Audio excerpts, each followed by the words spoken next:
Ganesha Pancharatnam. Mahaganesha Pancharatnam is a stotram on Lord Ganesha. The meaning of this stotram explains the qualities and nature of the Lord. Pancharatnam means 5 jewels.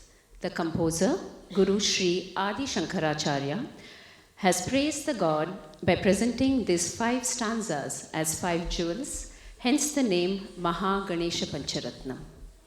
This is in Raga Malika and Aditala and will be performed by Diya, Janvi, Lakshanya, Sahasri, Siva Vaishnavi, Suman and Varsha.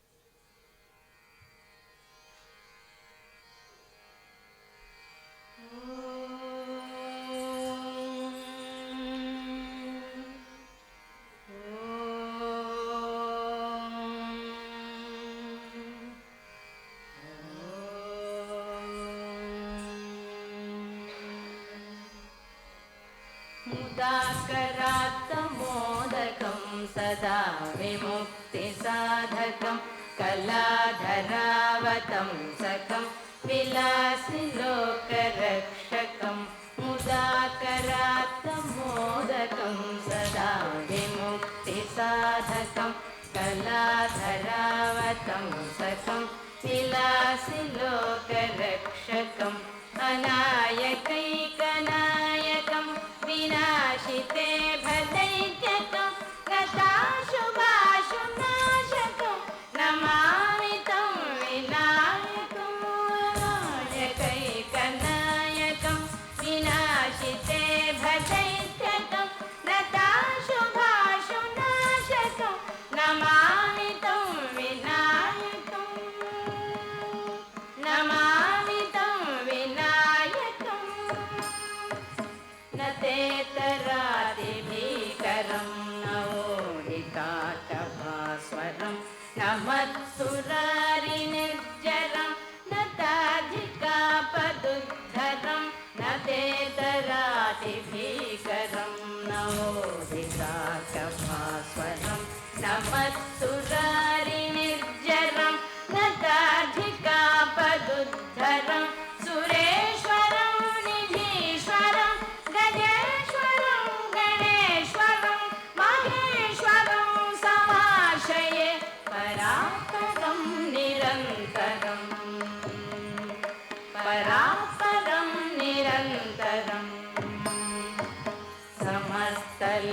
समस्तलोकशङ्करं निरस्तदैत्यकुञ्जरं दरेतरोदरं वरं वरे भवक्त्रमक्षरं समस्तलोकशङ्करं निरस्तदैत्यकुञ्जरं दरेतरोदरं वरं वरे भवक्त्रमक्षरं कृपाकरं क्षमाकरं मुदाकरं यशस्करं मनस्करं नमस्कृतं नमस्करोमि भास्वरं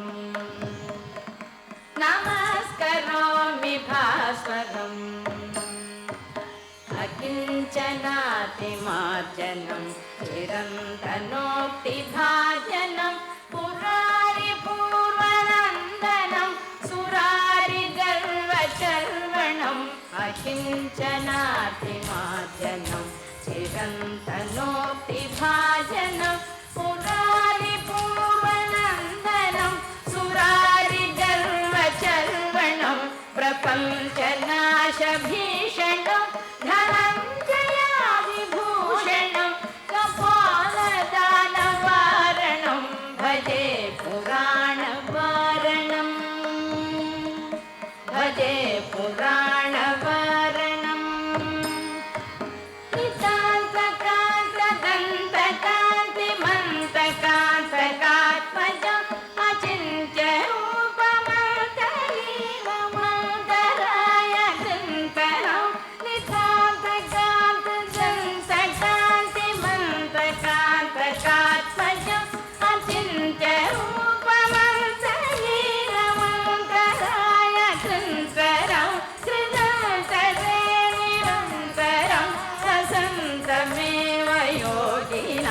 तमेकदं तमेव तं विचिन्तयामि सन्ततं कृतान्तरे निरन्तरं वसन्तमेव योगिना तमेकदं तमेव तं विचिन्तयामि